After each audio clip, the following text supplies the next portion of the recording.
When handling missing values, the first thing that you need to do is determine whether the missing values is in random way or not, but most researchers forget to do this. In this video, I'm going to show you how to use little MCAR test to determine whether the missing values is in a random way or non-random. Before we perform the Little's MCAR test, allow me to explain to you in general what is Little's MCAR test. Little's MCAR test, or missing completely at random test, is used in statistical analysis to determine whether the missing data in a dataset is completely random or if there is a pattern behind the missingness. This is crucial when handling dataset with missing values, as different statistical techniques are applied based on the nature of the missing data. This test is a chi-square based test that compares patterns of missingness across different variables. You should use Little's MCAR test when you have a dataset with missing values, or you want to determine whether the missing data are random or not. You plan to perform analysis or handling of missing data that will impact the result, or you are deciding between handling missing data with methods like listwise deletion, imputation, or more sophisticated techniques. Little's MCAR test is used to test the assumption of whether missing data can be ignored or if special handling is required. It also helps researchers to choose appropriate methods for dealing with missing data. And also, this test will help us to avoid bias in analysis. And when you have the result at the SPSS, you can see that if the p-value is greater than 0.05 or greater than alpha, you fail to reject the null hypothesis. It means that the data is missing completely at random or missing in random way, and you can handle it with simpler techniques.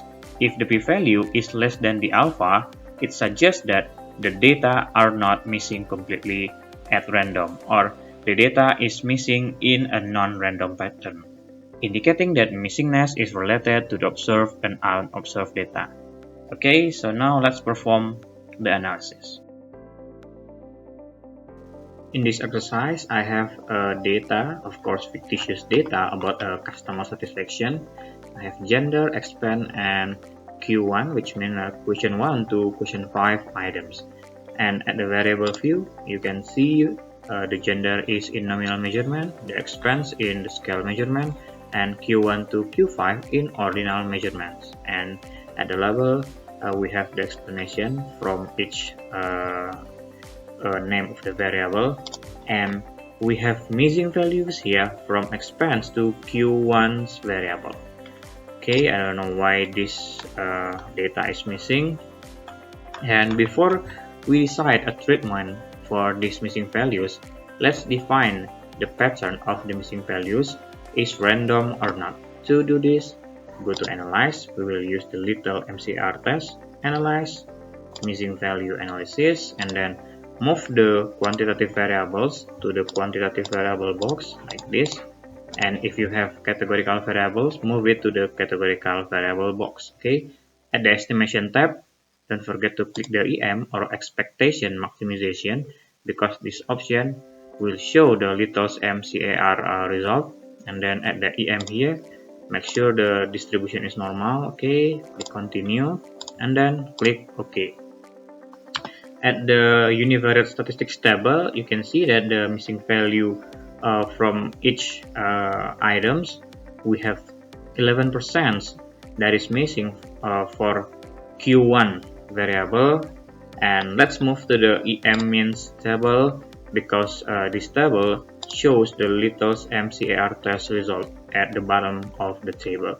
You can see Little's MCAR test for the chi-square is 39.761, or the significance value for this test is 0.526, which means if we put the significance level is 5% or 0.05, this p-value is greater than the alpha, or greater than 5%, which means that we fail to reject the null hypothesis. We can conclude that this missing value is missed in random way, or it has missing completely at random way missing values. Okay, so we can choose a better or simpler imputation technique in this condition. if you scroll down, you can see that almost at the bottom of the table we have the node of Little's MCAR test here. Okay, you can see the p-value here and just compare it into the significance level and make decision. Hopefully your data or your missing value is in a random way. Okay, that's it. See you in the next video.